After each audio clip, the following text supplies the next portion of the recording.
Wish YouTube did a better job of telling me when it was live. There we go. All right. Hello and welcome to Cheat Code Radio episode number 20. This is going to be a little bit of a special episode as we are going to be breaking down the PlayStation Showcase and talking about all the reveals or even some of the things that weren't revealed at the PlayStation Showcase that happened today on May 24th, 2023. So we will not be doing our usual 5 topic bonanza. It will just be talking about this PlayStation Showcase and the games involved in there, and we'll be covering just about everything. Ivan's got a list, and he's checking it twice. So joining me, as always, is the charismatic and the troll of thumbnails, if you will, Mr. Ivan Seiler. How's it going, sir? Doing fine, sir. Doing fine, sir. And you are correct. I do indeed have my list, and I am checking it twice because some of the games announced here were not that nice. But we'll get into that. So, but yeah, man, like they mentioned before, we're going to be kind of abandoning the little game topic as we've been doing it, just because there's so much stuff here. We're already kind of late this week anyway, so we figure we just give you the full rundown as we're on the first wave of people for content on this PlayStation Showcase. But I think before we get started, I think it's important to talk about context, because this is something important in terms of managing expectations.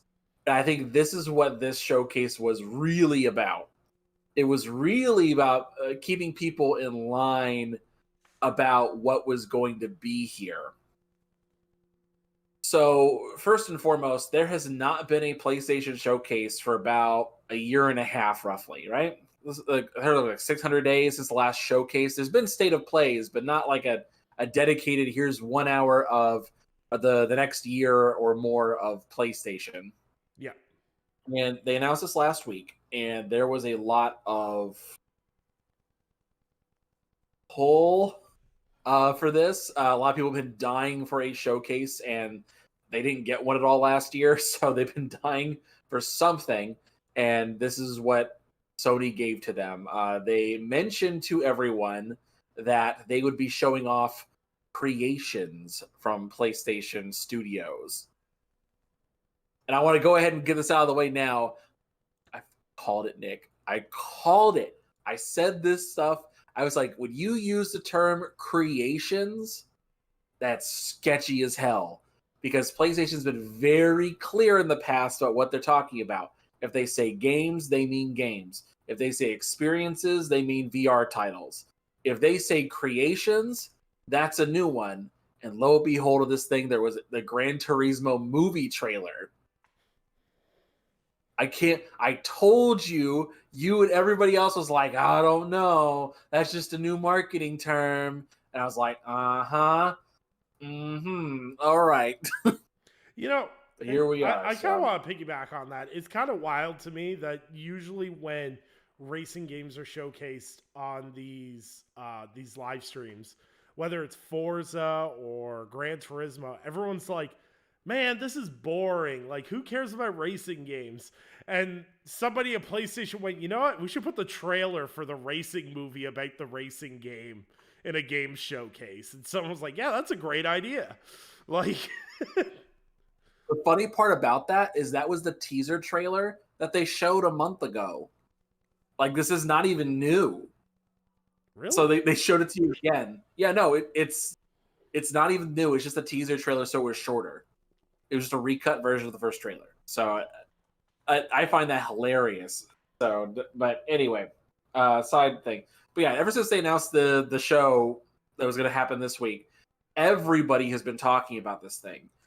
People have been hyping this out of the moon. Nick, I know you've seen this, but I'll just kind of give us a moment to kind of talk about some of the more out there rumors. The one I remember specifically was they are releasing Bloodborne 2 this year, or they're going to be remastering. Was it a Blue Point was going to remaster Bloodborne and also port it to PC. So there was that one. Let's see, what else was there, Nick? I know you've heard some weirder ones. Oh man, I heard everything. Like I remember hearing like we're gonna see the Castlevania remake. That's gonna be exclusive to PS5. Um, we're gonna see like there was Wolverine gameplay. yeah. Well, we'll get into that and people's expectations and what we actually saw and everything else. But the thing is I think the biggest miscommunication in this is if this had been a state of play, this would have been a good state of play in terms of what they showed. It was because it was a PlayStation showcase.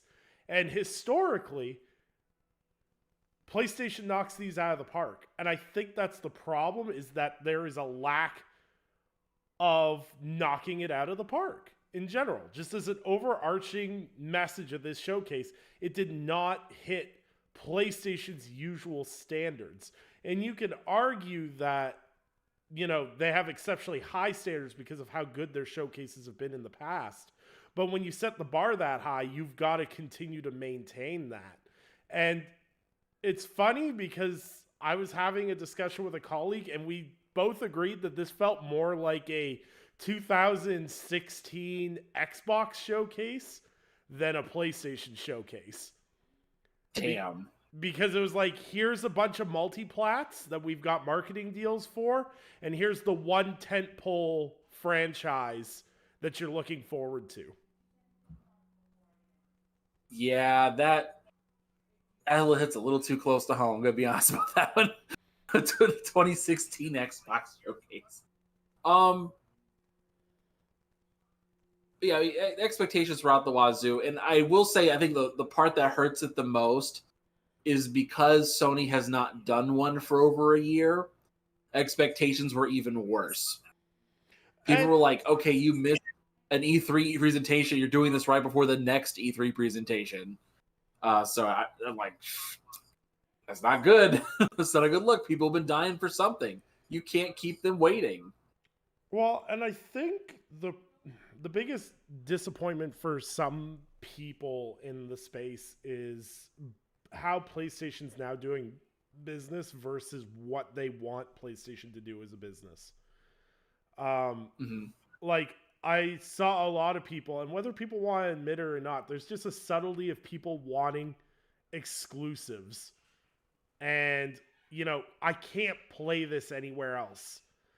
And the thing is PlayStation's trying to branch out. They're trying to do different kinds of games. They're taking more risks. So their gas games are going to be on PC. That's just a fact of the matter. And like these third-party deals, a lot of third parties, with the cost of development, you don't want to cut out a platform. Like you have to offer substantial amount of money in order to keep a game exclusive.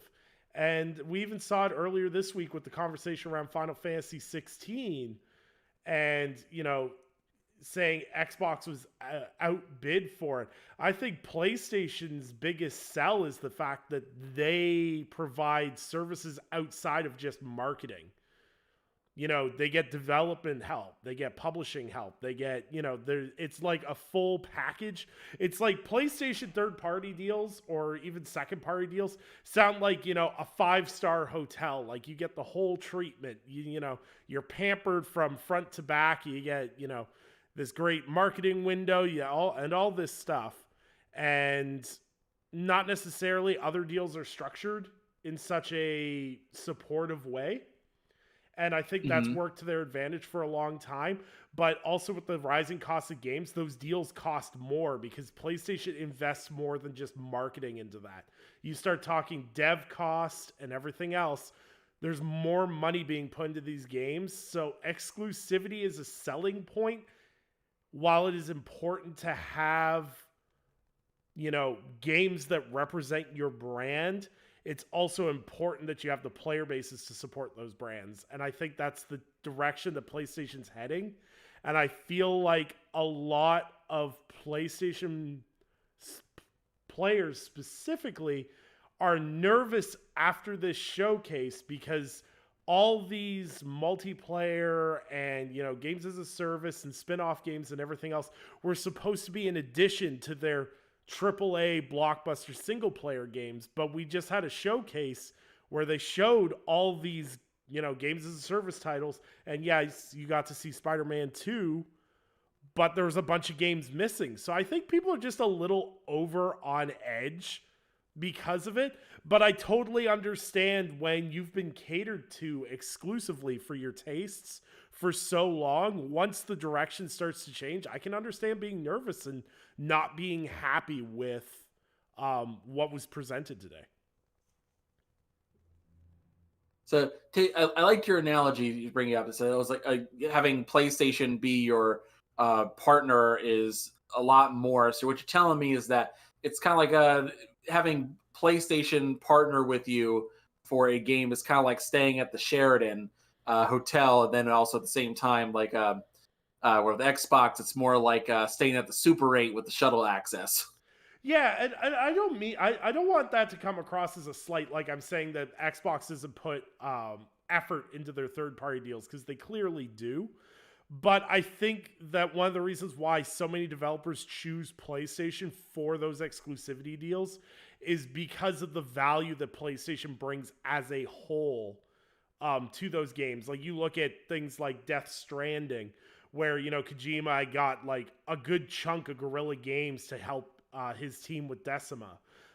You've got Final Fantasy 16, where they talked about Sony engineers helping them take advantage of performance with the PlayStation 5. There's just too many stories of developers being helped by PlayStation in a hands-on way for that not to be a selling point to making a deal with PlayStation. Oh yeah. My shuttle access portion is more about like Xbox offers like Game Pass as an option, and I view that as the shuttle access version, where it's like, hey, if you want to get somewhere, we can get you somewhere, but it's kind of a bare bones amenities wise. It's actually kind of funny because I always found, like, in terms of AAA, I always found Xbox kind of lacking in how they deliver on those types of deals. But what they do at ID and Xbox is phenomenal. Like, they are like the 5-star Sheridan of indie games. And I feel like Game Pass has elevated that even more so in the past few years. So yeah, let's go ahead and get into some of this stuff here, because I know once we start getting into the details here, it's going to get a little dicey. But yeah, we kind of want to just go through and just kind of make sure we hit all of our points here. So the first thing that was showed off, and for reference, I am looking at Wario64's live streams, because he does a really good job of doing what Nebellion did, except not begging for money. So there's that. So the first thing they showed off was Fair Games by Haven. I will say the first 15 minutes I missed because I was at work, which kind of annoys the shit out of me, because like everybody who really cares and can afford to buy these games is working. So it's like, thanks for showing this off before I get off work. So, and I kind of got like a brief glimpse of it. Looks like a heist kind of game. I don't think we saw any gameplay. Everything looked like just cinematic. And this is the one that what's her name working on? Jay Raymond. It's the J. Yeah, Jay Raymond is working on. So I mean, it looks okay. I don't have any major feelings about it, but I mean, hey, it could be fun. See, I think So there's that. I think that the hardest thing with games as a service titles and multiplayer games in general is until you actually have them in your hands, or you're seeing like a 10-minute gameplay demo, marketing's kind of because like CGI trailers for multiplayer co-op games always looks phenomenal, but is not at all representative of what you're going to get in the end. Like go back and look at those Payday cinematic style trailers versus the actual game you play, right? Yeah.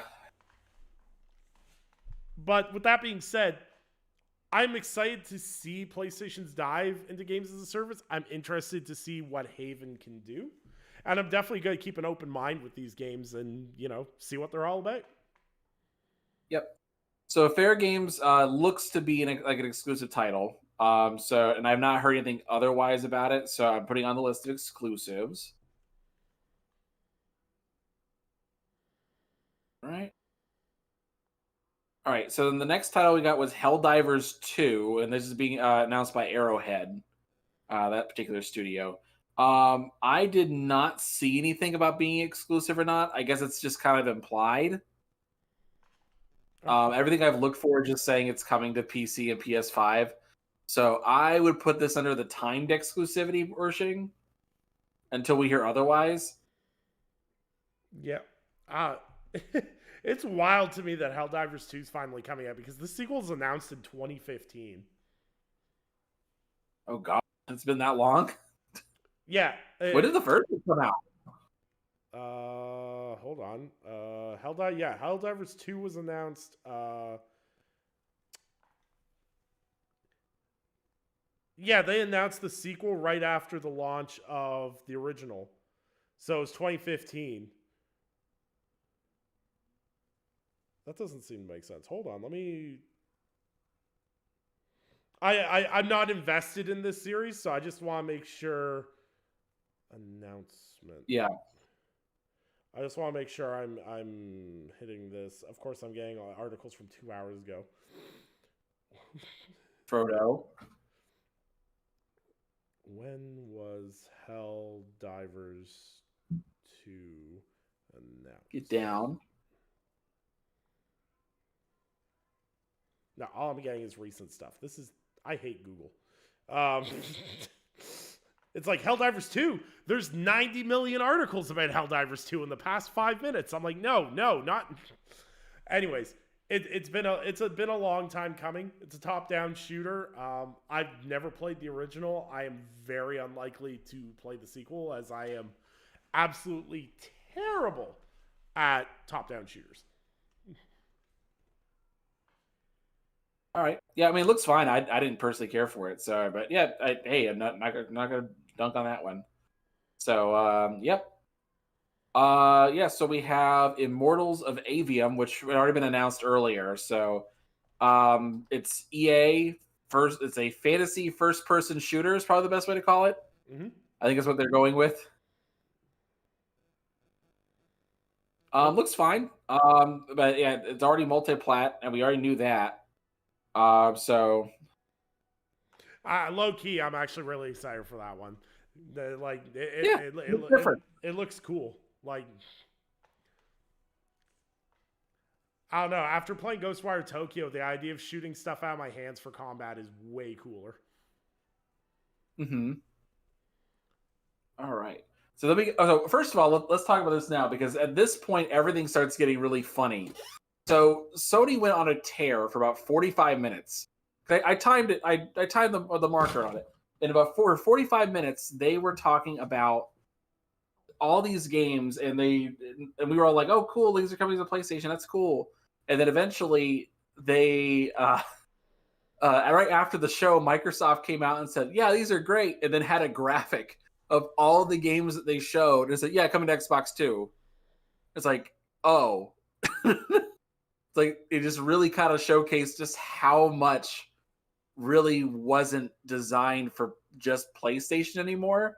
So we're gonna kind of get into some of those. So they showed off Ghost Runner 2. Mm-hmm. This is like the sequel to the 2020 game that was kind of like coasting on the Cyberpunk hype. Yep. It was just kind of like, okay, that's cool. Let's see, Ghost Runner 2. Then we had what was the title called? This is about the point where I jumped in here. This is Phantom Blade coming to PS5. Cool. This one, as far as we can tell, this is exclusive. I've not heard otherwise yet, so maybe. So this is one. It's a Chinese developer, S Games. And they're making, I think this is their first title, I want to say. Yeah, I think it's part of that Chinese hero project that PlayStation's heading. So Yep. So that's pretty much it. So then giant squid. So Sword of the Sea. I believe that one is not exclusive. Let me see. Let me just double check that one. Da, da, da, da.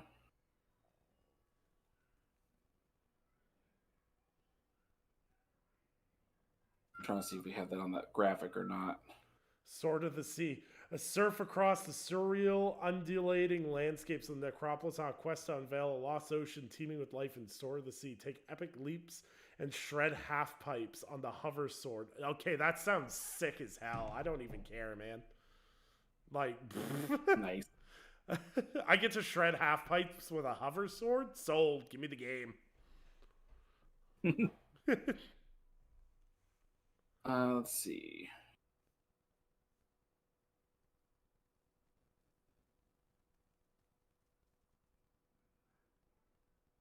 Da, da, da.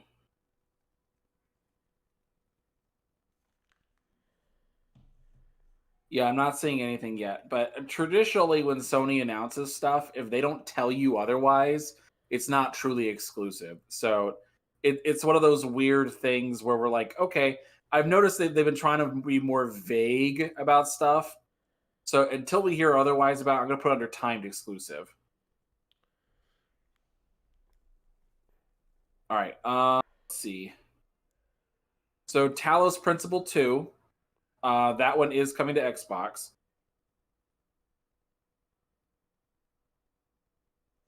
Then we have Neva, which is from the creators of Gris or Grease. I want to say Gris because Grease just sounds a little too musical for me right now. We're not doing musicals. Then we got Cat Quest from Pirates. Oh, sorry, Cat Quest Pirates of the Caribbean. That is also multi-plat. Man, they should have money hatted that one. So then we have a shooter title from Square Enix. This is Foam Stars. Is this the Uh, Splatoon ripoff? That's the Splatoon it is. ripoff, isn't it? Yeah. Yep. So a couple of things we noticed for this one too, and this is just kind of weird. A lot of the titles that they showed off, they had some like weird under tags. So like on Foam Stars, they said this is development footage. You saw like there were a lot of caveats. Like even a couple of games were like, this is PC footage. Like there was no captured on PS5 footage that we saw. It was very weird. So it was a very odd thing for them to do, and I don't know what was going on, but it was a very weird showcase because normally, at least under Sean Layden's view, he has traditionally made sure that everything you saw was captured on that hardware, like the best version of that hardware, obviously, Yeah. and then like it was really a focus on like, hey, this is what's coming to our platform, this is what's showing up, and this is running on our system. Mm-hmm. So it was a good representation, but this is just a very weird thing. And I think people are also really focused more on this because ever since the Redfall incident, where it's like, oh yeah, where did you see this footage? What was it on? So there's that aspect of it. I do think it's kind of weird because like PlayStation's had the formula where they've gotten really positive feedback about how they do stuff, and they've seen the flack that Xbox has been dragged for. You know, PC footage, not disclosing what the footage is from, you know, vague marketing deals and everything else. And to see PlayStation turn around to do the bad stuff is kind of weird. Like, Yep. it's weird. It's weird to me. Like, I understand being purposefully vague with the marketing deals. I totally get that. It was like, you know, when everyone was having the meltdowns about Red Dead Redemption. You remember people were taking pictures of like the Walmart game cases because it said, you know, exclusive on PlayStation. Then in really tiny print, it was like these missions or something. You remember there's a Yep. whole meltdown about that. They're like, well, they're trying to market it as an only on PlayStation game. I'm like, that's what you want to do with your marketing deals, though. And I totally get being, weird about it and, try to beat around the bush on some of it. But like, after all the Redfall stuff and all the feedback about, hey, there's too much CGI, and like the fact that at the last showcase, PlayStation made a point of rightfully smacking down Xbox for being like, oh, we have this much gameplay in our showcase. And then they do this one. And it's Yep. just really weird to see them put themselves in a situation that they seemed so cognizant not to put themselves in. Yep. All right. So then we got. We'll talk about like motivations and such about why they did this in a minute. But I want to blitz through these if we can. So we got Plucky Squire, which looks fun. that is also multi-plat. Then we got Teardown. And Teardown, like Plucky Squire, I think we'd seen that before. I want to say it seems familiar. But yeah, no, Teardown is like a Lego Payday kind of game. Is probably the best way I've seen it described. It looks weird, and it's like, okay, that's fine, whatever. Then we had the only real spoiler, honestly, and this is the one thing that leaked earlier, was that Metal Gear Solid 3 remake. Mm-hmm. Although I'm not sure I call this a remake exactly. To me, it seems more like just a really good remaster, where they're just upgrading the graphics, but they're keeping it the same. But here's the kicker to this too: the Metal Gear Solid 3, or so the Metal Gear trilogy, they're doing. They said, oh yeah, coming to next gen consoles. They're not even remasters or anything; they are straight ports. If you read the, actually, we can thank our friend Eric Jackson for showing this. He showed that in the fine print, it shows they are going to be porting these games as they were originally enjoyed. So no frame rate increase, no resolution increase. They're just going to give it to you exactly how it was. And I'm just like, okay. To add on to that, Drunk Cat on Twitter, who often drops some little interesting tidbits here and there, said, don't be surprised if it's the PC ports that were released a few years ago. Brought over to console, which would not surprise me at all. Also, listen, this Metal Gear Solid remake is so freaking weird to me. Because I really want to be excited, because Metal Gear Solid Snake Eater is like one of my favorite stealth games of all time. But like, it's got the Konami stench on it. Like, it's not Metal Gear Solid 3, Snake Eater remaster or remake. It's Metal Gear Solid Delta Snake Eater. Like, what? They don't reveal who the developer is. That's interesting too. I think it's just gonna be like, it's kind. I think it's gonna be like whenever Rockstar did, like, oh yeah, here's the GTA collection, and it was just like a group called Grove Street Games. And you're like, who the hell are these guys? Well, and see, the thing is I'm putting more weight into it now. VGC reported about a year ago that there was a Metal Gear Solid 3 remake being done by a studio called Virtuous, which is a Singapore-based studio who has helped do development assistance on games like Battlefield 1 and Horizon Zero Dawn. They've done a bunch of AAA assist basically. And they're supposedly leading this. And considering all the information VGC's put out about Metal Gear Solid 3 remake has come to be true, I'm fully on board that it is this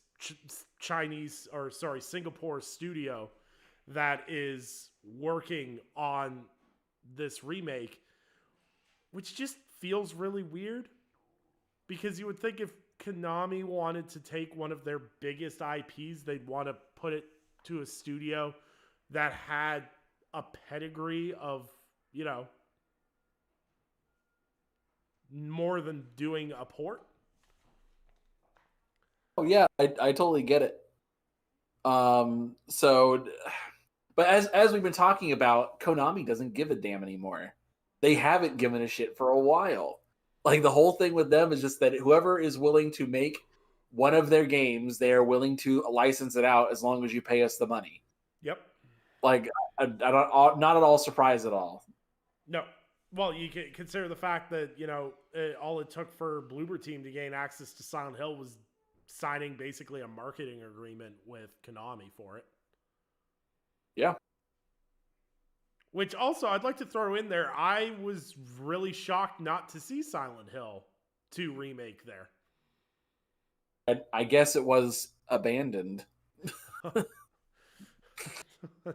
Man, no. The Blue Box Studio is still giving us the perfect abandoned experience. Man, if they had, no, I would have cackled if Abandoned had been the one more thing at the end of the showcase. That would have been so funny. Oh my gosh. All right. We also had Towers of Agazba. I think that's right. Looked okay. I thought it was Ashen at first. I was like, Ashen 2? No. I was like, oh, okay. And then we saw some Final Fantasy 16. And it's like, okay. It's funny because I actually took I purposefully skipped that because I'm on Media Dark with that game. I was like, nope, you ain't get me with another trailer.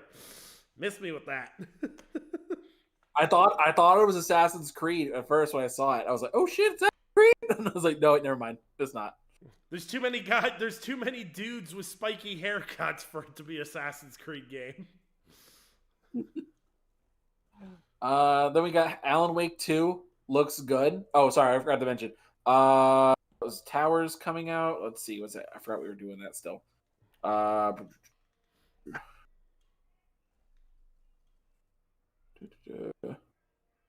don't see anything about Towers.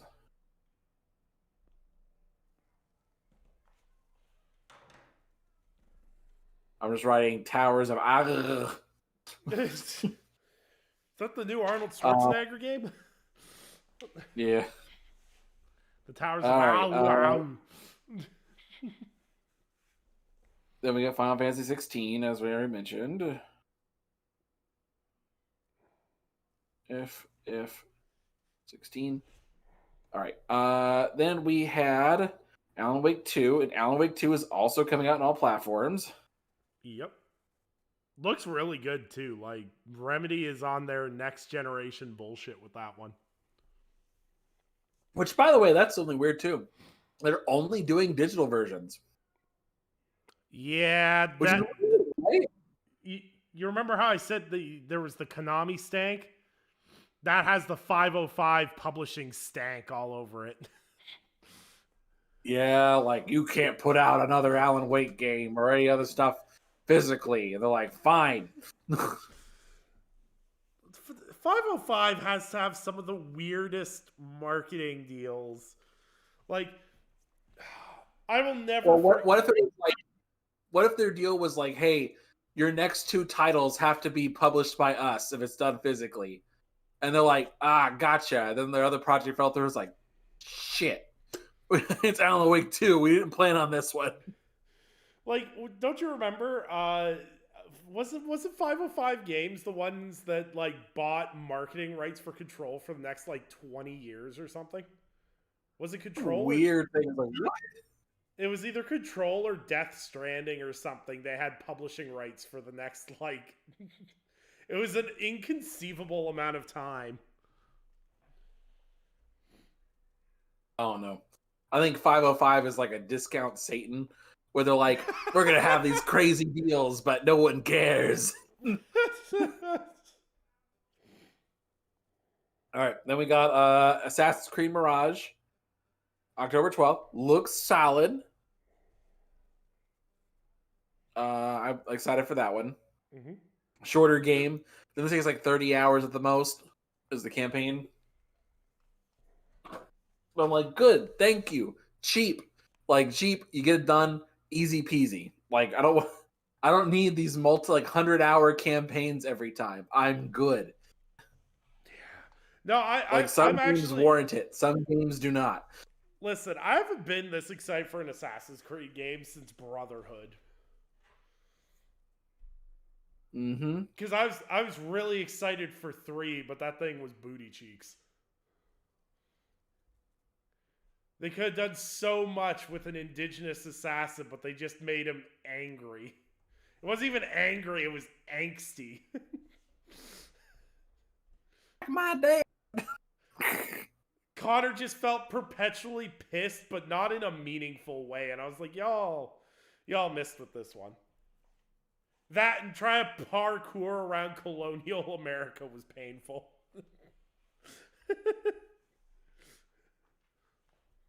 Uh, let me hop tree to tree all nimbly bimbly right quick. all right, so then we got Revenant Hill. I had no expectations or feelings about it at all. Then we got Grand Blue Fantasy Link. Okay, those are both PlayStation games as far as I could tell. Then we got Street Fighter 6. That's also multiplat. Ultros. And I think Ultros is multiplat from what I can tell. It's one of those ones where I'm just not like 100% sure just yet. So I'm gonna leave it in this in between category. Because this is one of those things where PlayStation, they like to dwell on the ambiguity. All they do is they just, if it's a multi-plat title, they just say, hey, it's coming to PlayStation 5, and we have to kind of find out after the fact if it's coming to Xbox, and so not everybody is making those statements just yet. We've gotten a good chunk of them come out and say so far, but it's interesting to see how everything falls out. Yeah. We got Tower of Fantasy. I believe that's also exclusive.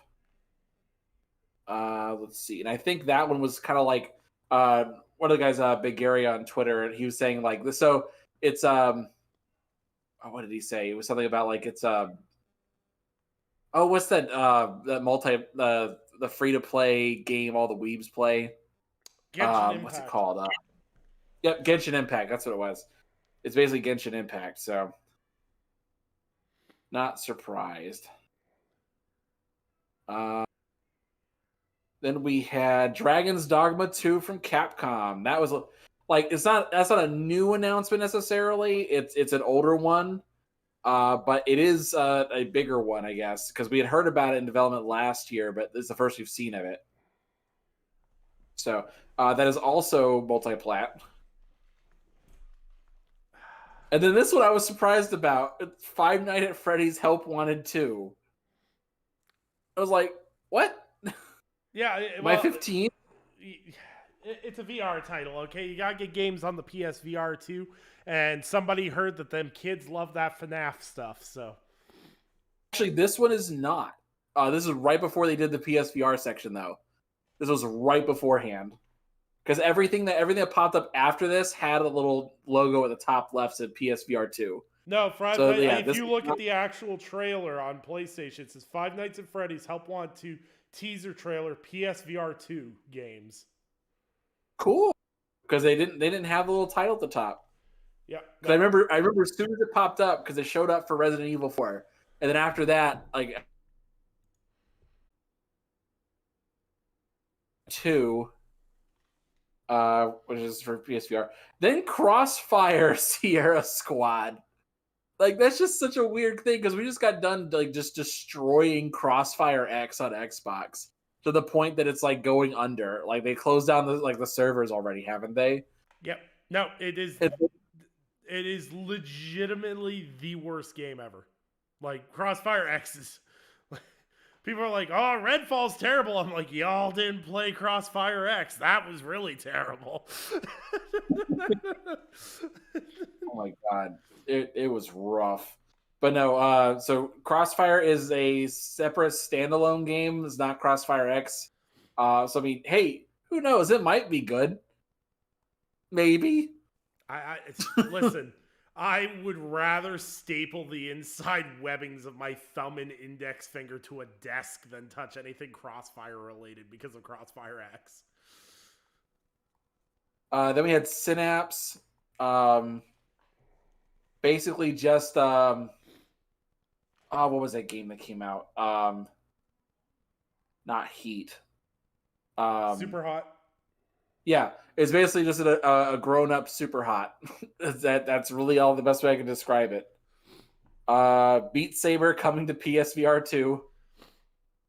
Okay, congratulations, you have the game every other VR device has right now. So good.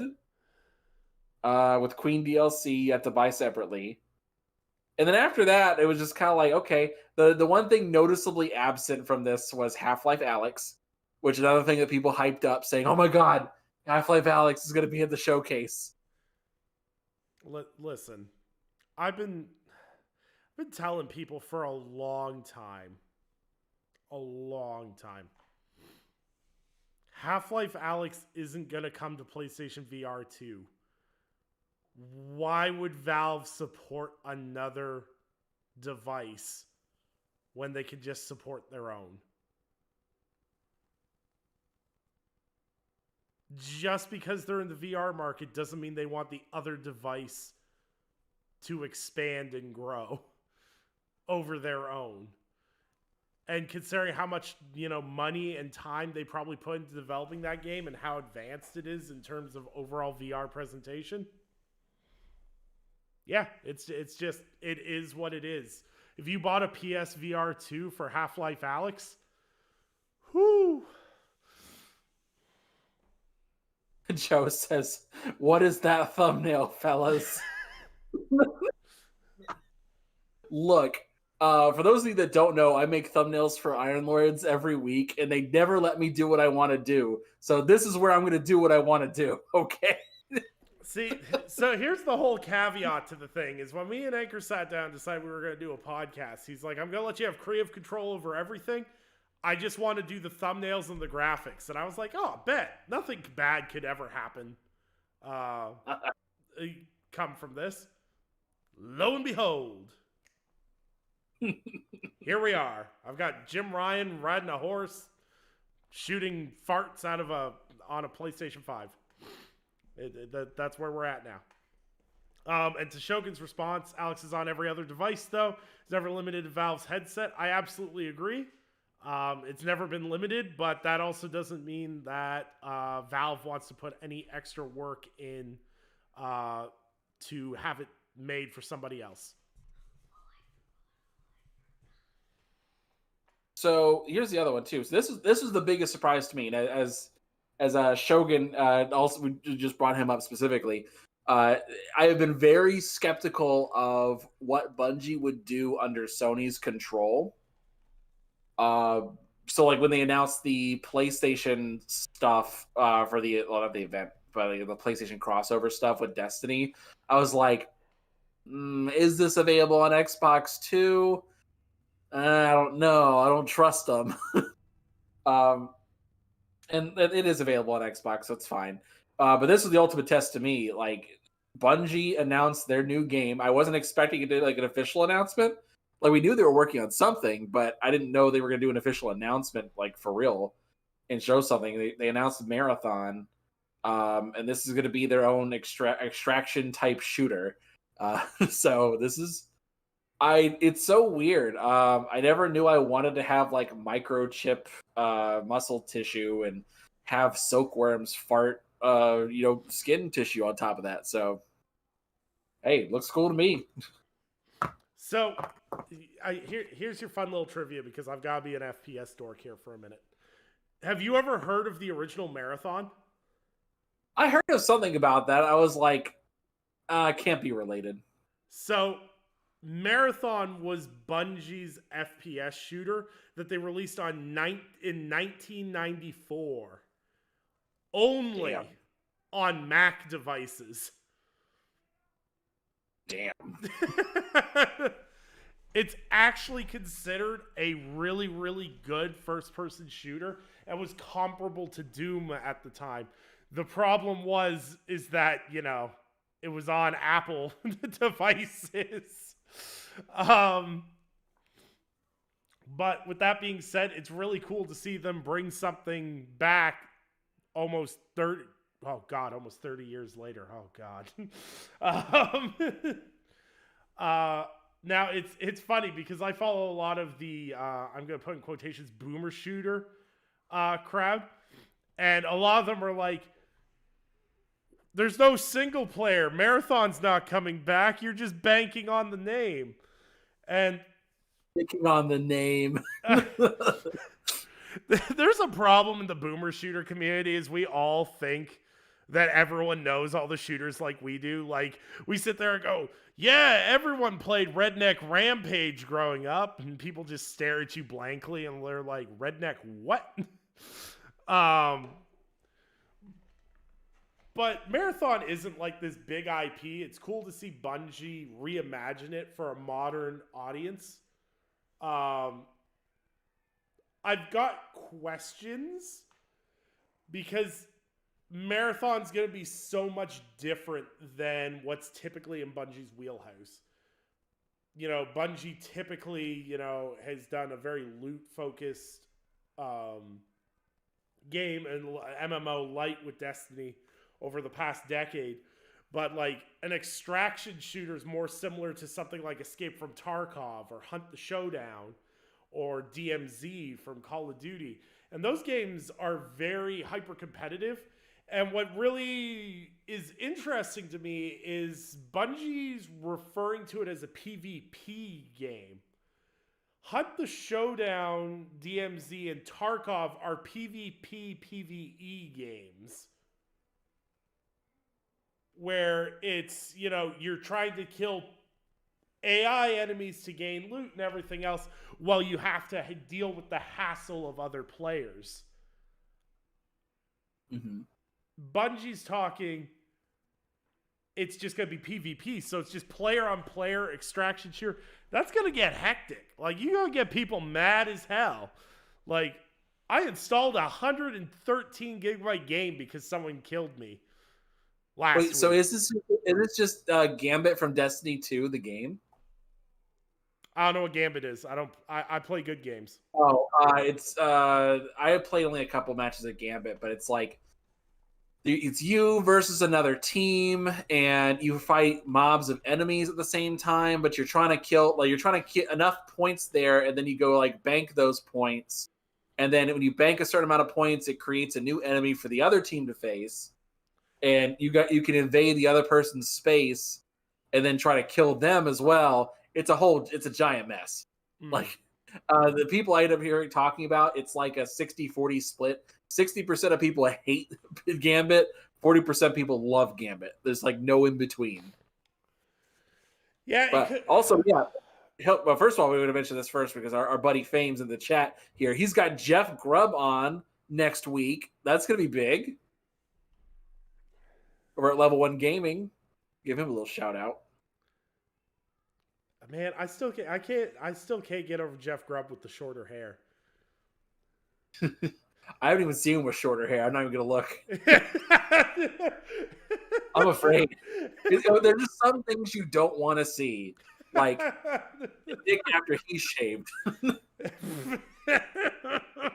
Listen. There's gonna have to be a charity and thousands of dollars involved before this beard ever comes off.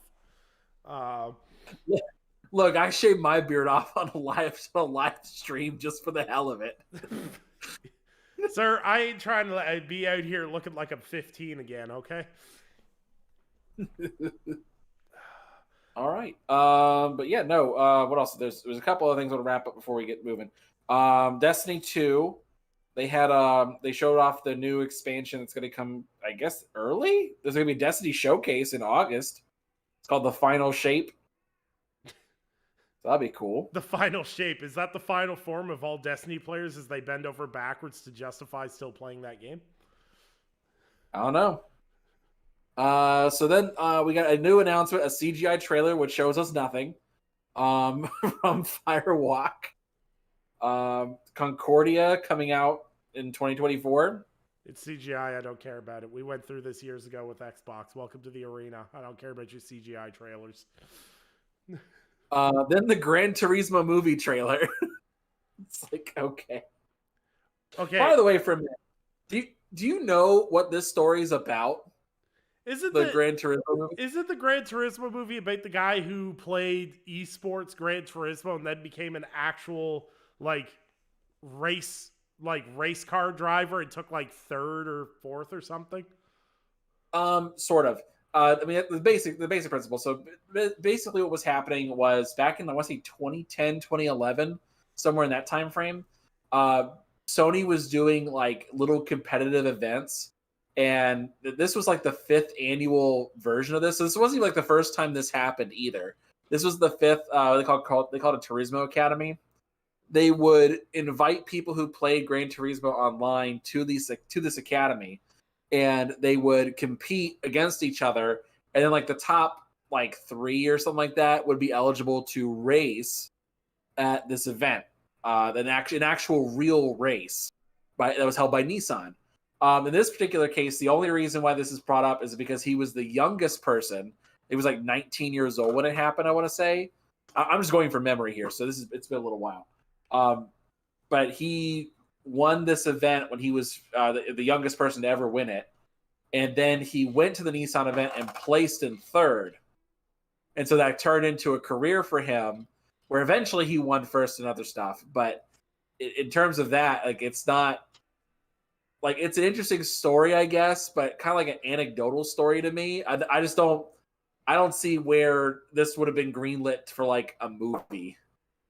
Because they're like, if he won, that'd be one thing. But I don't know. That's just me personally. I've been on a kick of watching like live, like based on true event stories on like in terms of movies. And so I'm just not, it's not a perfect story. I wouldn't be surprised if they changed some fundamental details to make it more interesting. Right. But it's a star-studded cast. They got Orlando Bloom in it, David Harbour, I think Kwana Jifu or something. I don't remember what his name is. He's from Marvel stuff. I can't remember his name, but he's been making the rounds. So then, after this point, the only other game they show was Spider-Man, which was great. Like, it looks like a great game. Looks like Web of Shadows 2, which is all I've ever wanted. So, I just don't. Actually, I think there was a Web of Shadows 2. Now that I think about it, I just don't remember anything about it. Because the Web of Shadows was trash. Silence yourself, fool. Web of Shadows was the best. Well, not the best, but like at least top 3 Spider-Man games. What? What are you gonna say otherwise? Well, Spider-Man 2 was the GOAT up until the new ones. Yes, we agree. Spider-Man 2 was the GOAT.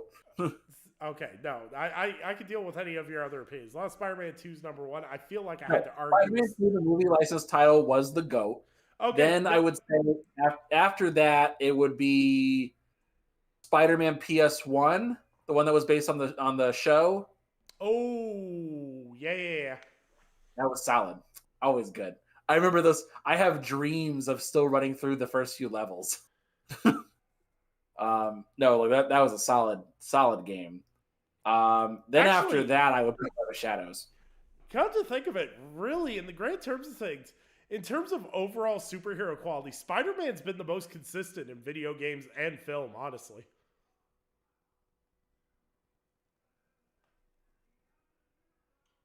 With that, Chief. I've played some really bad Spider-Man games. I'm not, sir. I mean, it's better than Superman's track record with movies quality, and games. I will say production quality, that is true. Gameplay design. Okay, let's keep it a buck. Listen, 90% of Spider-Man games pre the modern ones was shooting sticky stuff out of your hands and punching dudes. Like that was it. That was the gameplay loop. That was pretty solid, though. Yeah, That's all I ever wanted. I'm gonna go lie. 13-year-old me was hella excited about it. Dude, I still remember playing Spider-Man 2, beating the entire game, and then walking around, dropping my controller, accidentally hitting the D-pad to activate Spider Sense, which I had not done the entire game, to hear Bruce Campbell's voice saying, "Finally, you found out how to do Spider Sense." I was like, what? I was like, what do you, what? That was so like, what the fuck? As a kid, I was dead. Anyway, sorry. Random Spider-Man tangent. We got a couple other things that got announced right before they showed off Spider-Man gameplay. Project Q is real. So this is can we call it the spiritual successor to the Vita? If you call it the spiritual successor to the Vita, I will come all the way down to North Carolina and punch you in the balls. Can I call it the PlayStation Swap? No. You can call it the PS5U.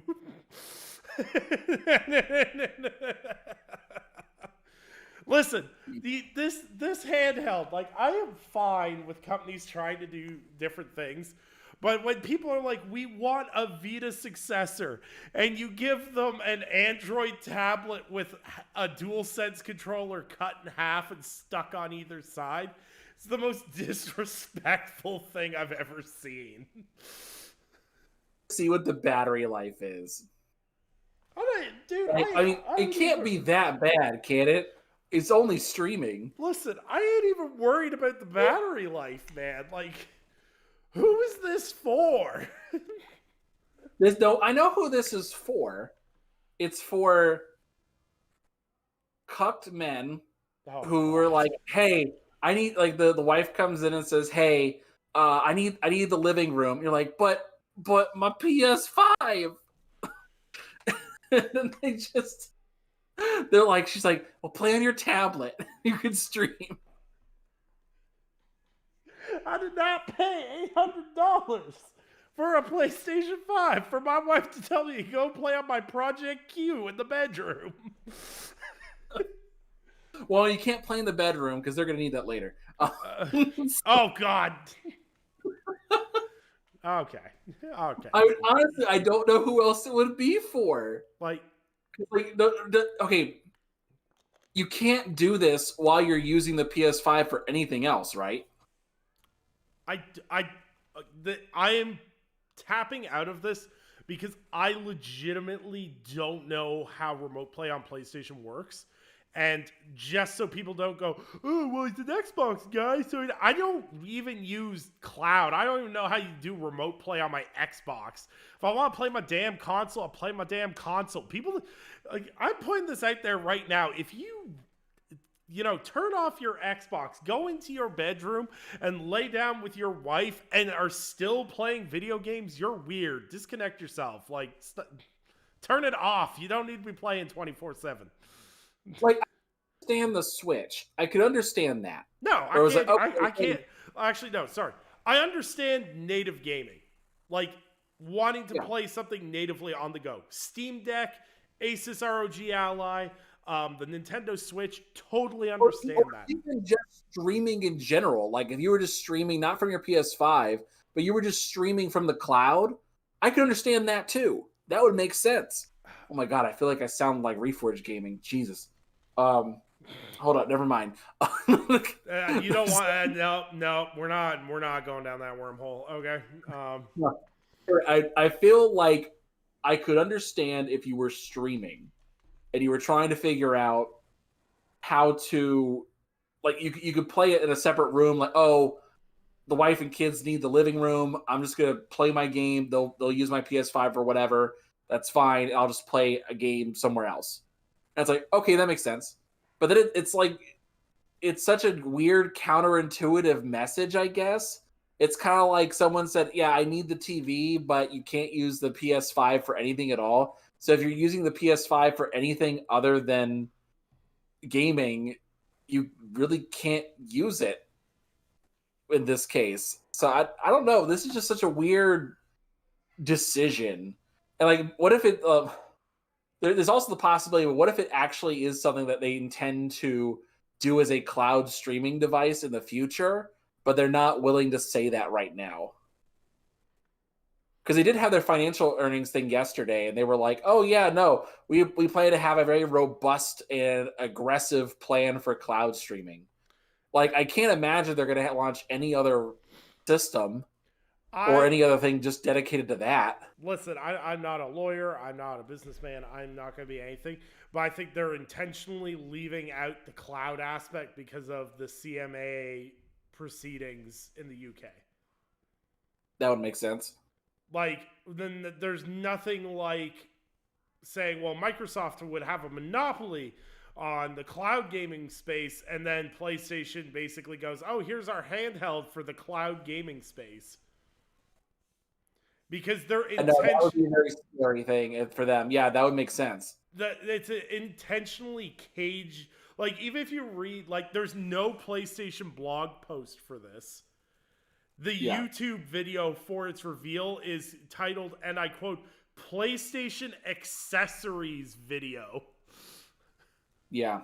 They are very, I mean, they go back to back, so I understand why they call it that. But yeah, well, they did that, and then you have the wireless earbuds for PC and PS5. So, like, I understand that, but, like, they're being intentionally cagey about this for a reason. like, and I'm thinking, like, how much do you think this thing costs? Well, see, and here's why I know it's a cloud gaming device and not just, you know, a device for remote play. How many people use remote play? How many people are going to buy a whole nother device for remote play? How many people are going to spend over $100 on that device? I think it's like $200. Oh, easily. It's got a dual sense in it, so the dual sense is like, once again, I'm in Canada, so pardon the cost, changes. But like a dual sense is like $100. Then you throw like a cheap tablet in the middle, that's like $170 before you even get it in the box. So with the DualSense, how long does this thing how long is the battery life, Nick? I need to know. Listen, Like, is this going to be an hour? listen, I can't. No, see, here's the thing. I can't clown on battery life anymore because I'm obscenely excited for the Asus ROG Ally. And they're like, yeah, the battery on this joint lasts an hour. And I'm still like, yep, take my money. So I have never, like, I am not doing the cell phone. It's fine. The battery life is what it is. But I have to admit, like, I'd be kind of scratching my head going, what's the battery life going to be on this thing? Well, at least that's running natively, at least that much. Yeah. Yeah. Yeah, I don't know. I'm just like, I don't know, man. This is such a weird miss to me. I just like, I don't know what, at least if we're taking them at their word, this makes no sense. No. So, and that's my thing. I agree completely. I don't understand what the game plan is with this Project Q. I don't know what the market is. I don't know what they see in the market. Like I said, unless this is part of a cloud gaming push, which would make sense. And what makes me think it's part of a cloud gaming push is the fact that this isn't even a titled device yet. It's Project Q. They're like I said, they're purposefully being vague, which I do not blame them for. It would be stupid for them to be like, here's Spartacus, and it's $250, and it's your one-stop shop for cloud gaming on PlayStation. All the regulators are going to turn and look at PlayStation. PlayStation's going to be like, hey, guys, what's up? What you doing about that Microsoft monopoly in the cloud market that we're currently trying to enter? dude, so this is my question. What do you think their intention of this was?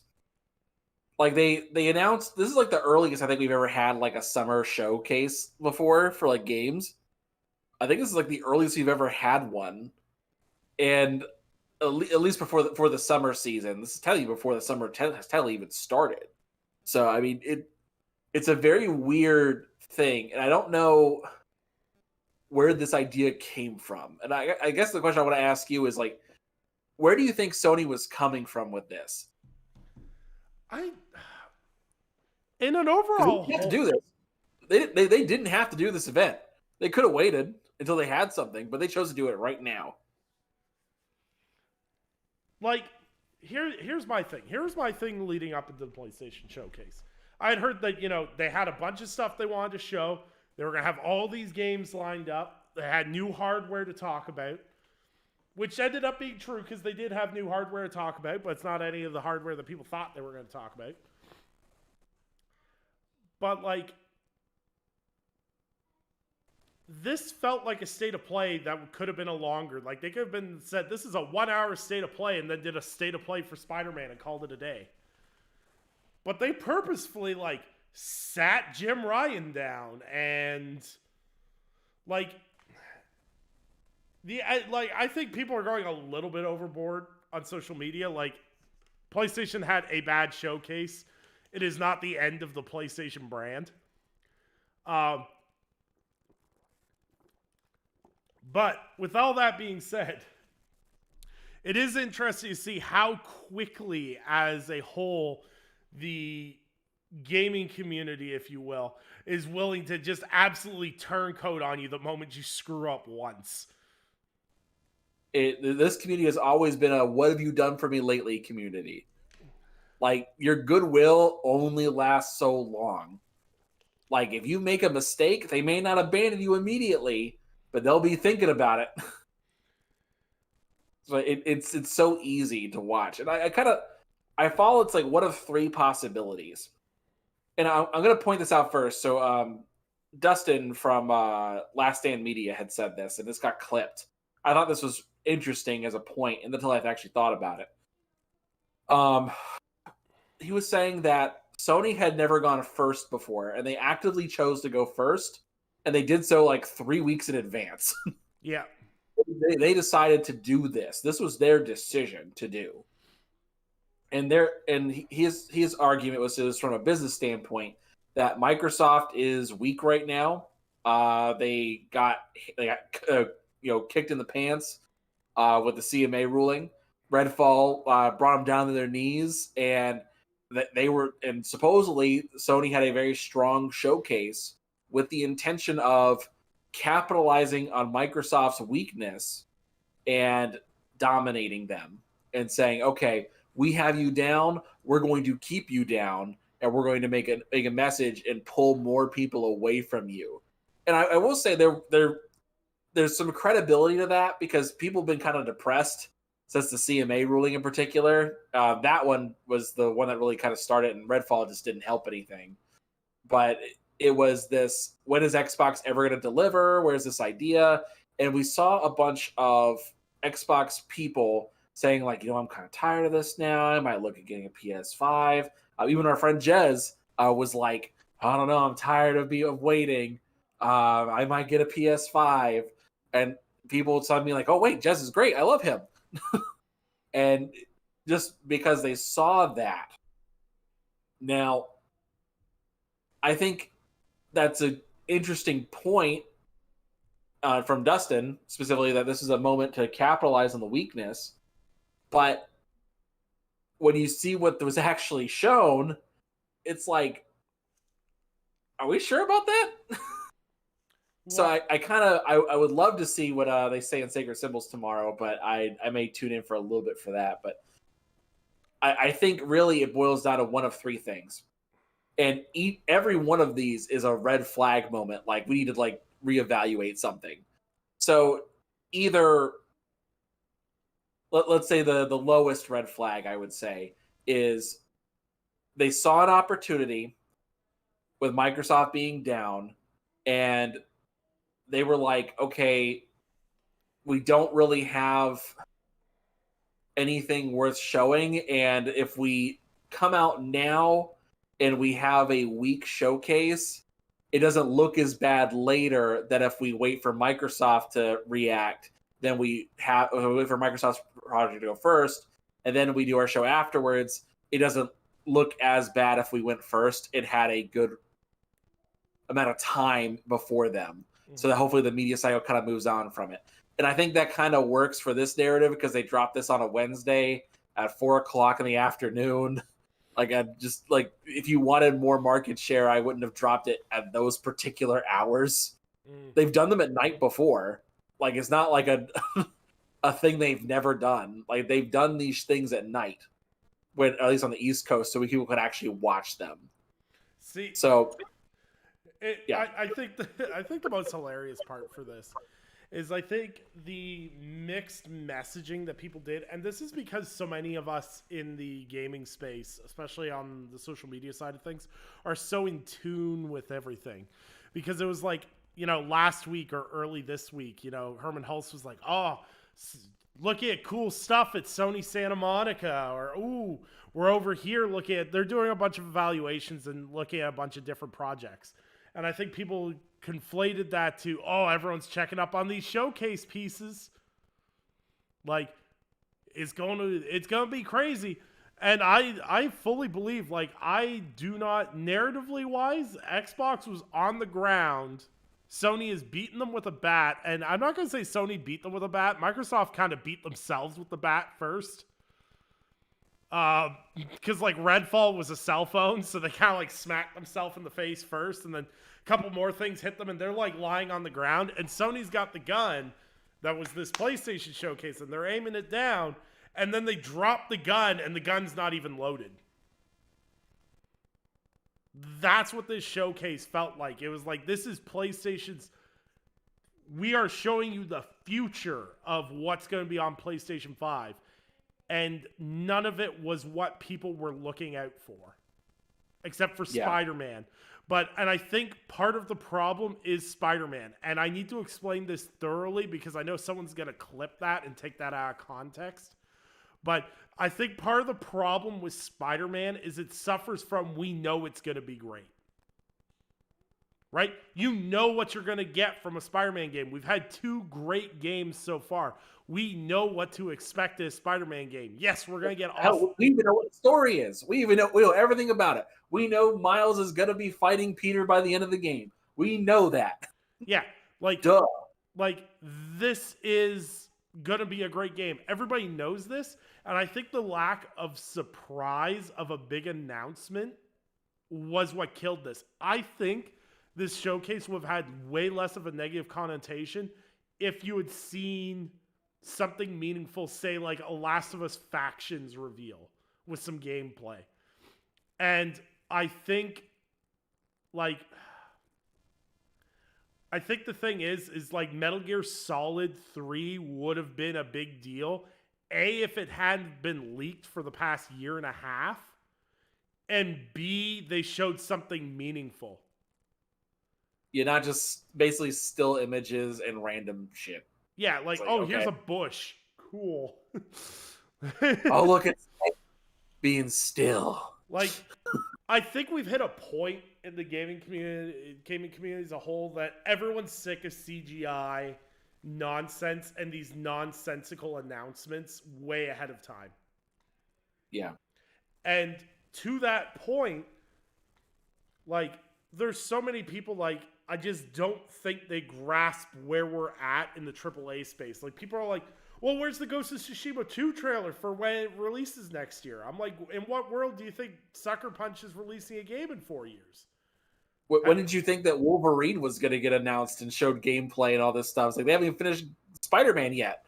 Yeah, well, that was my thing too. I did a predictions piece on this, and I put under the wild that you won't see is Wolverine, because it's like, you are not in an era where people are marveled out. Like, people are sick of the MCU right now. And you've got a really unique Spider-Man game. You do not want to oversaturate your gaming Marvel stuff. Yeah. So you're gonna feed your fans their Spider-Man 2. They're gonna enjoy that. You're probably gonna do maybe some post-launch DLC nonsense. And then you're going to start rolling into, hey, here's a Wolverine gameplay trailer. And then that ball will start rolling. They're going to make sure Spider-Man is compact and done before they start rolling the Wolverine ball. By the way, speaking of which, still no release date. They gave us a release window of fall 2023, but like, people have been, well, I'm not asking, but people have been like, oh yeah, Spider-Man's so big, it's going to come out in September. and it's gonna compete directly with Starfield. And I'm kind of like, will it? And also, like, would it actually compete because it's just only on PS5 versus Starfield on Xbox and PC? In terms of mind share, people are going to be talking about Starfield on a regular basis, but also at the same time too is like they're not committing to any date yet, and like we're almost in June, guys. Like that's not like a long ways away. Like if it's September, I mean that's like 3 months. So I mean, it's not that far, and so I think for them, they're keeping it open. I think they're going to push it to like either like late October or maybe November, just to kind of see how the landscape falls. But this is going to be weird. But no, like as I was mentioning earlier, with the possibilities, like there are other with Sony. If they thought that like, oh yeah, we're gonna come out here, we're gonna put the boot on Microsoft's neck and show it to them, and they thought this was a great showcase, I would have so many red flags. I would be like, hold up now. There is clearly a disconnect between PlayStation and the fan base. If they thought this was a like knockdown, drag out showcase. Mm-hmm. If that's the case, there's some major problems. But then on the other hand, if they felt like they only did this out of obligation, that's also a problem too, because it's like, okay, so you're going to keep stringing your fan base along with no announcements and no details on your future. So I mean, as they've proven here now, like there's just nothing particularly ready. So I mean, listen, I don't know. That's the thing is everyone thinks all these sequels and all these big PlayStation games are going to come out in a 3-year, like every 3 years you're going to get your sequel or your next game or whatever. People aren't paying attention to the AAA market anymore. It's taking longer and longer and longer to build these games. It's been taking longer and longer to make these games, especially new IPs. You're going to see dev times that take 5 years to get a game out the door. Yep. So you know what that means? That means there's going to be gaps. And it's all about how you're going to fill in those gaps, who you're going to fill those gaps in with. And a lot of these third-party deals that PlayStation is doing is to fill in those gaps. They're just trying to keep you invested in their ecosystem, which is smart. Xbox is trying to do the same thing. But I am very interested to see what the next 6 months is going to hold. Because, like, if this is what they're showing until the Game Awards, I don't know. Like, yeah, like, I'm sure there's going to be like a something. No, like no. I need to put the caveat in there. Like, there's going to be state of plays, obviously. Like, we're going to get state of play. Like, I would not be surprised, like, you know, Spider-Man's going to get a state of play at some point. And stuff like that. Like, I do not doubt that there will be state of plays. And, like, there's PlayStation stuff I think we'll see at Summer's Games Fest. Like, I think Death Stranding 2 will be at Summer's Games Fest. I mean, duh. It's Kojima and Keeley. Yeah. So, like, I don't think it's necessarily all doom and gloom. Maybe I'm weird. Like, I really don't abide to the doom and gloom trains that are being run on Xbox and PlayStation in alternating weeks. I think both of them have uniquely interesting challenges ahead of them. I think it's really interesting that PlayStation's the market leader and they're adopting a lot of what the third place competitor is doing. So either PlayStation's completely off base and doesn't understand what they're doing, or Microsoft is on to something to a point where PlayStation is copying certain aspects of what they're focusing on. And that's just where we're at as a whole, and Nintendo's just going to keep Nintendoing because you guys are going to continue to buy Zelda at 682p at 12 frames per second. Like the sequel to Zelda, the next Zelda game will be presented on Microsoft PowerPoint.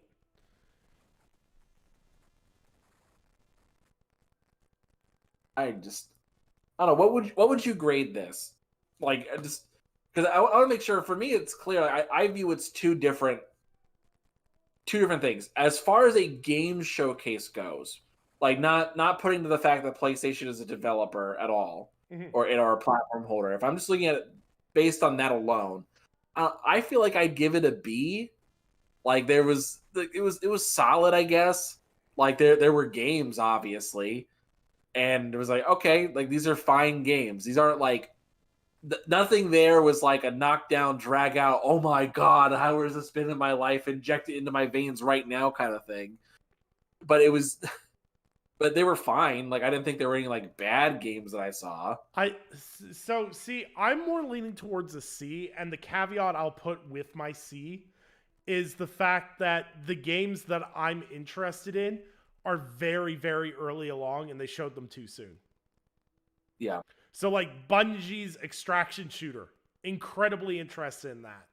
But like internally, that game's been kicked around. Like even you look at LinkedIn job postings, they're projecting like 2025 for that game for Marathon. Like that, their new IP is supposed to launch by fiscal year 2025. So like Marathon's cool, but you know you don't really have anything to show for that. Metal Gear Solid 3 remake's really cool, but once again, you showed a 2-minute CGI snip trailer that doesn't give me any hope of where you are in development. You got Spider-Man 2, which is a day one PlayStation 5 game, no doubt. But then everything else is what it is. There's some cool stuff in there, and there's some cool PSVR 2 stuff, but like PSVR 2 is like $1,000 in Canada. I ain't buying it anytime soon. So like PSVR 2 games are just a write-off for me. And, you know, they showed off, you know, it's cool that Haven's title was announced. It's cool that, you know, we got to see Assassin's Creed Mirage or Alan Wake 2, but I don't necessarily think this showcases what the future of PS5 is. yeah. And I'm in the similar boat there. Like if we're looking at it as a like platform holder, I'd give it like a C to C minus. Like you have stuff, sure, but I'm not at all confident as a platform. Like if for example, if I'm in the minority and I don't like Spider-Man, there's nothing I want on this. Like there's nothing on your first party level that I actually want. So, but I don't know. Again, we were talking about like MCU Marvel burnout. If I'm tired of Marvel, there's nothing I want. So Yeah. I don't know. I wouldn't be worried necessarily if I was PlayStation, but I'd definitely be like I'd reevaluate what I was planning to do like in Let, the future. let me put it this way. I think what people's expectations, disappointments are going to level out with are going to fall down to what Xbox showcases. If Xbox comes out and shows off Forza Motorsport and Starfield and gives some updates on Hellblade and, you know, does general updates and not anything with hard dates or anything, I think this showcase will go down as just being okay. Mm-hmm. But if Xbox comes out swinging and has dates for stuff and stuff like Hellblade gets a date and, you know, we get to see in depth on some of the, like, something like Avowed or something, it's going to sting a little bit more. I would say it would be really rough. Like the bar is so low for Microsoft to win this. It's really terrifying, honestly. Well, Like and my final closing thought, it's a thought that I read on Twitter, and I completely agree with it. And it's from special Nick from Xbox Era, who's been making his rounds on the social media this week with some quotes. But you know, never doubt Microsoft's ability to miss a layup. yes, This is this is Microsoft's showcase to lose. Let me put it that way. yeah. If they like literally the bar is so low for them. Like, but like I said, if you show up and you don't have gameplay for games with release dates, then you've lost. Yep. Like it, Yep. like there's some games like, for example, the Initiative and Perfect Dark. If you don't have gameplay, close the studio down. I'm tired of hearing about it. They've been around for a long ass time at this point. They need to have something. Hmm. Like if you don't have gameplay, I'm out. Like I've already mentally checked out of them anyway. But Well, I that's kind of my thing. Is like I was forgiving with Xbox with doing a couple of CG showcases, and yeah now I'm to the point with them where I'm like, give me the gameplay or just don't even talk about the game. Like that's where we're at now. And this is PlayStation's. Okay, you showed me a bunch of CG. Now show me stuff when you have stuff to show. yeah And that's where I'm at with what they showed here. You're allowed to do your CG reveals. And like, I understand sometimes revealing a game in a CG trailer can help drive to, staff up for that project if you're having a hard time scooping up staff.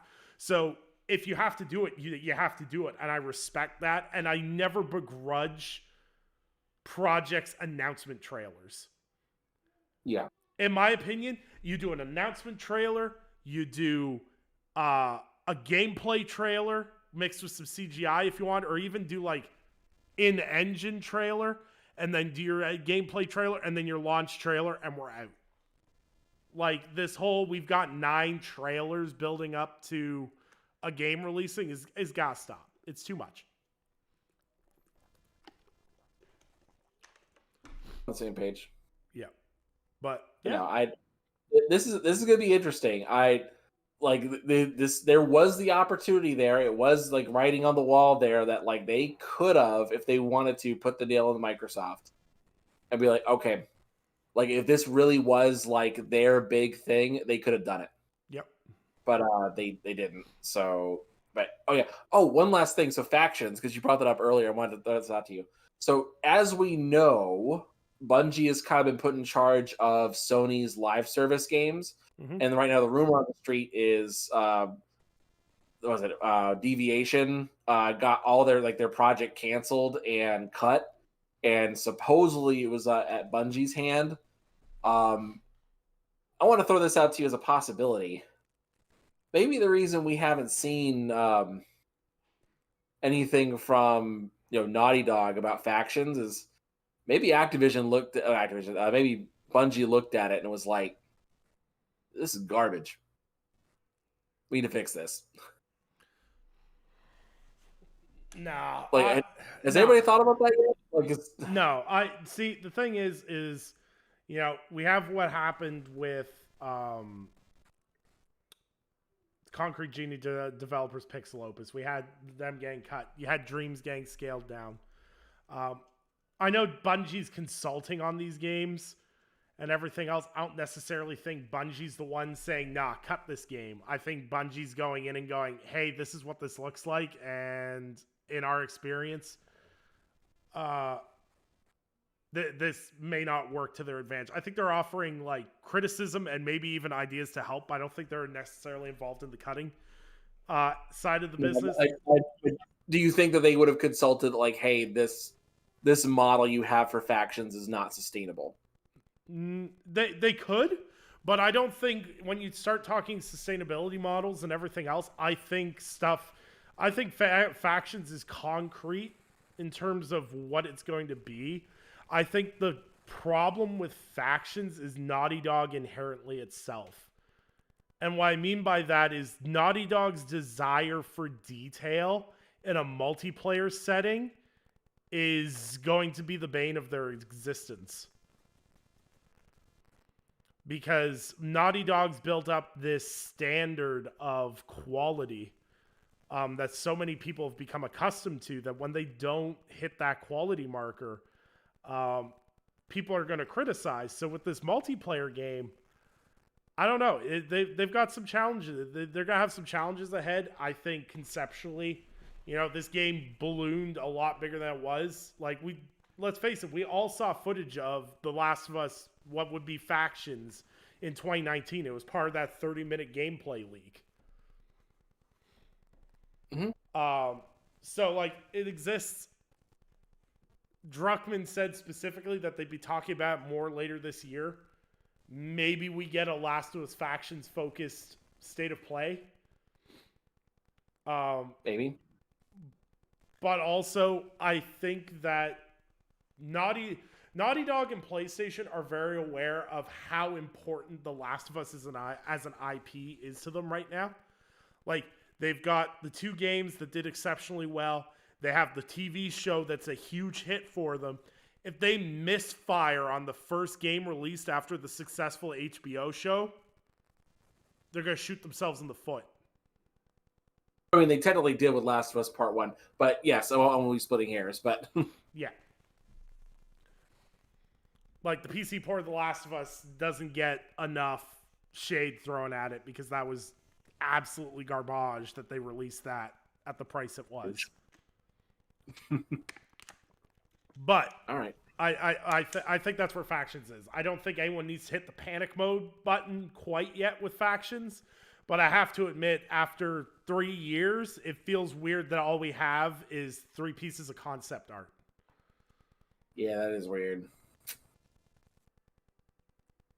Also, I just want to, as a finale, if you will, I culminated some things that people predicted would be at this PlayStation showcase. Grand Theft Auto 6. Please tell me we have names. Please. I'm not roasting anyone because I like some of these people. You like Tyducks? No. He's disappeared somewhere. I haven't seen him. But yeah, no, things like GTA 6, Half-Life Alyx was on there. There was a ton. Like, people saying, like, oh, it was okay. Like, it didn't hit my expectations. But, like, the expectations heading into this were insane. And they couldn't have hit it if they tried. Final Fantasy VII Remake, Part 2. Silent Hill 2 release date, which I think we might get at the Summer Games Fest. Take-Two exclusivity like BioShock, Borderlands, or something like that. There's been tons of, darts at the board, and it just didn't happen. And we'll move on. And I'll be very interested to see when the next time PlayStation decides to call something a PlayStation Showcase after all this. Yeah, they may have to come up with a new word after this one. So, PlayStation Broadcast. PlayStation Expo. Ooh. Or, I like that or one. if you will, a PSX, if you will. Ooh. A PlayStation Experience. Ooh. No, that's for a VR title. Sorry. Don't you remember? Wasn't there a thing? I was thinking about this the other day. Didn't PlayStation say they were going to bring back the PlayStation Experience post-COVID? I think they did, but I don't know. I think that was something that Sean Layden liked to do because I think they canceled that one after 2019. I think or 2018. I think was the last one actually. Yeah.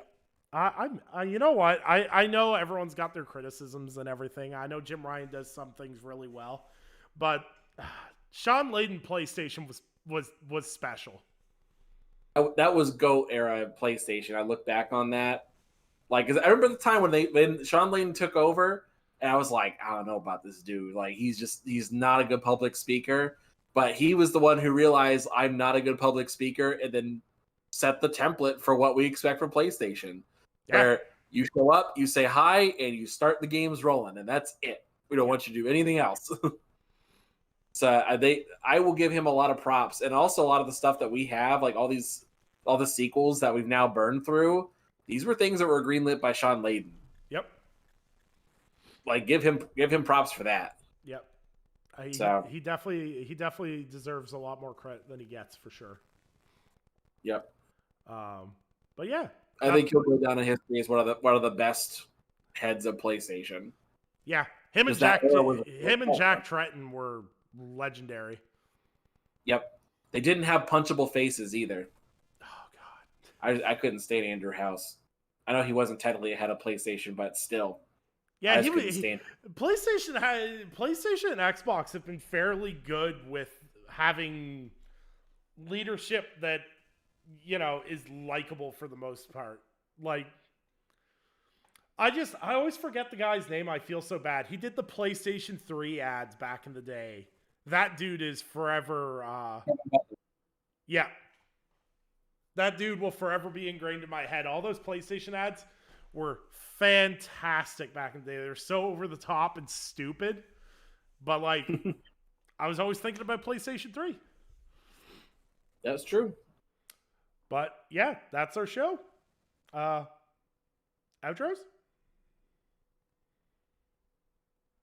You can find me at Anchorman V2, Xbox, PlayStation, Twitter, whatever else. I'll have bad takes and dunk on random stuff. So yeah. Absolutely. I'm your host, Nicholas Down. You can find my written work at lordsofgaming.net, and you can find me on Twitter at NicholasGPmedia. And we'll talk to you guys next Monday at 8 p.m. Eastern Standard Time.